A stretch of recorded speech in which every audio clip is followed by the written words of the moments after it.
Hey friends, it's Shay. I'm trans and I craft. Welcome back to my channel. I'm not actually sure if this will be a knitting podcast that will occur very frequently. I recently heard the term monogamous knitter, and I think that's very much what I am most of the time. That I have one project, and that's the one project I'm going to work on until I finish it, because otherwise I wind up with things that stay on my desk for months and months and months and months and months, and chances are I'm never actually going to finish them. But at the moment, I actually have a couple of projects going, and I have been having a great time listening to other knitting podcasts, so I figured I would try my hand at one. So welcome to Knitting While Trans, which in itself is a bit of a funny name, because I'm actually at a point in my transition where when I'm knitting in public, people typically assume that I'm cis, and I'll get people being like, hey, nice job, man, and it just feels great. But because I am trans, and I knit, and because crafting has been so essential for me in transition, welcome to Knitting While Trans. I'm going to first start off with my finished objects. Let me actually start off with one that I showed off in my most recent video, but just to give it one more time. This is my Back to Basics tee. Actually, hold on, I might need to adjust the camera. So this was knit flat, stockinette stitch. It has some garter stitch on the bottom, as well as on the sleeve caps. I added these stripes just because I wanted more visual interest, and I wanted something that was very bright and very loud. I appreciate people who have, this is just a very classic piece that will go with everything. That's not my style. I will make things go with everything. I want colors that are loud and bright and a little annoying, and that's actually how I want to dress. I think I actually did a pretty good job of picking up stitches around the collar. There were a couple of instances around the sleeves that I could have done a better job with. It's a couple of times. It's cropped, which is its own problem. I tend to knit things cropped not because they're intended to be that way, but because I run out of patience and just decide I cannot knit another row of stockinette stitch. I have to end this now. So I go as far as I can handle it. It's usually very cropped and therefore not work appropriate. So one of my goals for the rest of this year is to knit some tops that I can actually wear to work by themselves, not a vest or anything that's still going to be cropped, because the other things that I want to show you, I made another my go-to vest, and this was actually my very first knitting project. I made this pattern about a year ago, and I made it again to see how my knitting had improved. I actually have another video I've been working on that goes more in depth on that process, so maybe that'll be out by now, maybe it won't, but keep an eye out for that. This project was knit in acrylic, which I know there's an ongoing debate. It's a problem, I understand. My feelings on why I chose to knit this in acrylic is that, one, I had a lot of acrylic yarn in my stash from when I was crocheting, and when I didn't care as much about my fiber choices. Two, this I'm going to wear over things. It's not going to touch my skin. If this was a piece I was wearing directly on my skin, I would not have made it in acrylic. And three, I tend to find wool being very itchy. I've worn that vest out a couple of times. It is cropped. I wear it over collared shirts and things of that nature, and I feel really cute. I love it. Next finished object. This is, I honestly don't remember the name of the pattern. I will look it up. It's a little ascot. My sweet little scarfettes. I made this in leftover sock yarn. Here's the still leftover bits that I have. I wear this so often. I hate scarves. I don't wear them. I don't really want to knit them. But making this was really enjoyable, partially because the color changes was fun and interesting. So even though this whole main body was just stockinette, the fact that the colors changed made it a really enjoyable knit. And then also, this was knit on double pointed needles. Even though it's a fingering weight yarn, the way that it's knit and sewed up, it actually becomes essentially a DK weight fabric because of the way that it's knit in the round. My ends on this are honestly terrible. You can see that they are definitely not pretty. What happened for me while knitting this, and let me actually tie it properly. Let me get it in a little square knot. I feel like such a fancy gentleman when I wear this. It makes me so happy. I love it. With the little ears, and I can just like fluff them out. I feel so fancy. I forgot what I was saying. Yes, knit on double pointed needles. I did not understand the initial instructions in the pattern, so I just skipped ahead a little bit, cast on more stitches, and then worked from there. And then, towards the end, manipulating the double pointed needles when there were so few stitches. My needles are metal, the yarn was slippery. It was not going very well. So at a certain point, after I'd already just had a hard time, I just said, okay, you know what? I'm just gonna put them onto the two of the needles, knit it flat, sew it up, and that's what we did. But I wear this all the time. It's just a really nice light piece that can just very easily just throw on. It doesn't have the weight or heaviness of a scarf, but it's good enough just to keep your neck warm. Plus, it's in the trans flag colors, so you really can't go wrong on that. And the last finished object that I want to show you, this is another piece that was knit in acrylic. These were just random scraps. 1 second, let me actually... Here we go. This is Cardivest by Brenda made this, the same designer who made the my go-to vest pattern. This was my first time making a button band. It was my first time making buttonholes. It was my first time doing 2x2 rib. It was my first time doing twisted rib. And also my first time very much knitting off gauge. So the pattern called for super bulky yarn, a super bulky wool. I did not have that. I had a couple of bulky weight acrylic yarns, one of which I got at a thrift store, another of which was gifted to me.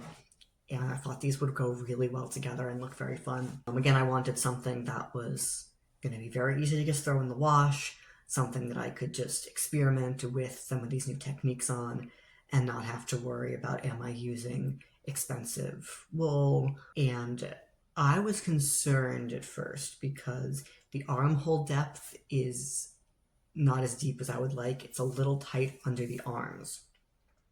But depending on what shirt I wear, it's completely wearable. And I've worn it out a couple of times. It's also cropped. But I had a lot of fun making this. It was very easy, knit flat. So I'm probably going to go back at some point, and make this in the correct weight of yarn, as well as actually go back and make it in wool. Or a wool blend is probably more likely what I'm going to go with. Just works in progress. I started a pair of socks, and I got size 0, 10-inch circular needles. As you can tell, I've gotten basically not very far at all. I was very convinced that, oh, I have small hands. I can work these tiny circular needles, no problem. I won't get cramps. It hurts. I can't do it. It's not fun. It's not an enjoyable experience. The yarn is just like a Croy patent sock yarn. I wanted to combine something similar to my scarf or my ascot that had some nice color changes in it. So I wanted to combine those color changes. Probably going to do the cuff and the heel in this, and then the main sock in this like hot pink. I love things that clash. I love things that probably shouldn't go together. That's my jam. So I know typically people will do the acquisitions as the last thing, but my acquisitions are very integral to these patterns. So I went to a local yarn store and I got these 10-inch circular needles, which I'm not sure I will actually be continuing to use. I think I'm going to go back to my DPNs and just get size 0. I knit my first pair of socks in a size 2mm, and they were too big. Where I did the adult small and I did the children's large, and they were still too big. So I just had to go down a couple needle sizes, and then I should have a tight enough gauge and it's not going to be a problem. At that yarn store, I got the Sock Project. I'm trying an Afterthought heel.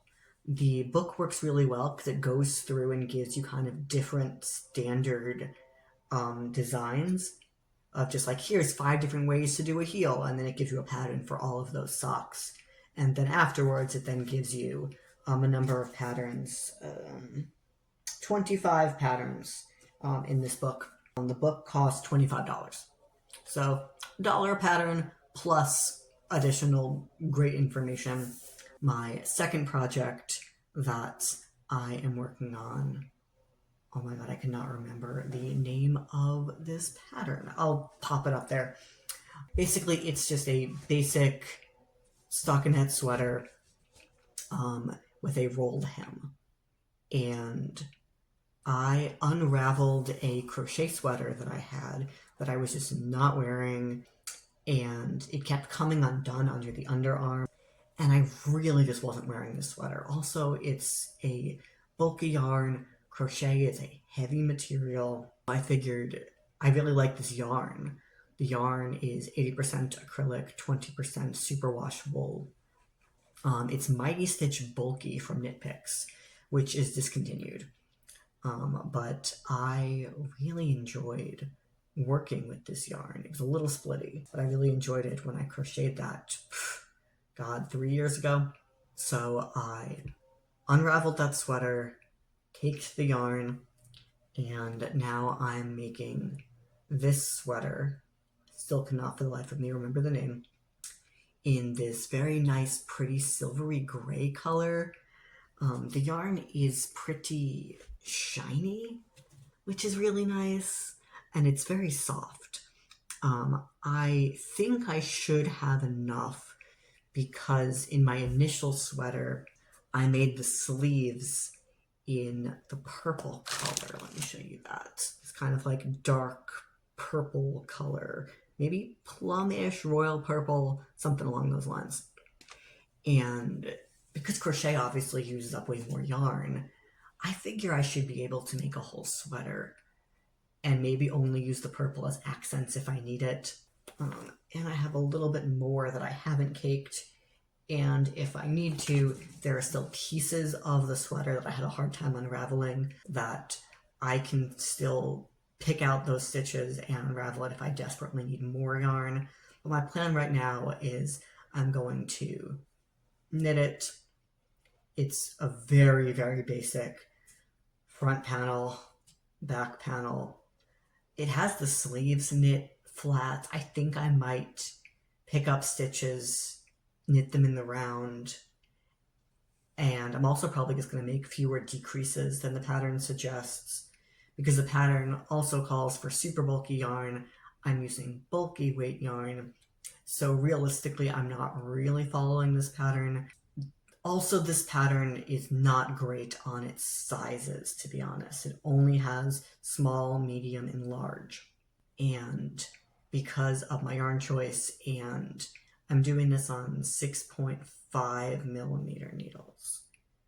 That in order to get even a couple of inches of positive ease, I had to cast on 80 stitches for one panel, and the highest stitch count that the pattern goes up to is like maybe 60 something.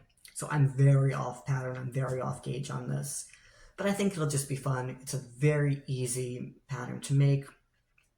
And I also want to experiment with some I-cord edging. I really like the way the neckline also, how the edging curls, but I might do the sleeves with some I-cord. I haven't experimented with I-cord yet. I was looking up videos the other day on how to do it, so I think I can definitely do it. And this would be a really fun pattern to give it a shot on. So that's my plan. If I'm going to use the purple for anything, it might just be the neckline, maybe the I-cord accents. And I also have a plan for any of the leftovers. I want to make the Hoopla Hat. I have a couple of ideas with that. I am thinking of using this purple yarn, and then I have some hot pink yarn left over from my first go-to vest pattern, and I think that would be a really cool combination. I'm not sure I actually have enough of the pink, so it might be a combination of the purple as the base, some hot pink, and then if I still have any of that silver left over, just do something in like 3 colors. So that's going to be probably next on my list, because I have all of the things for it. So I'm probably going to actually hold off on my sock pattern for a little while, so that way I don't have to spend time ordering and waiting those materials. I can just move on to a couple other things. I hope you enjoyed this. I had a ton of fun. This has been just really great, having a chance to talk to all of you about the yarn things in my life. And I hope to see you in the next one, if there is a next one, because again, I'm a monogamous knitter at heart. We'll see how this goes. Maybe I'll just do a couple of project updates or a roundup of here are all the things I've completed, because realistically, I'm probably not going to work on multiple things at once. That's just not how I'm designed. But have a great day. Great talking with you. Love you all. Bye, friends.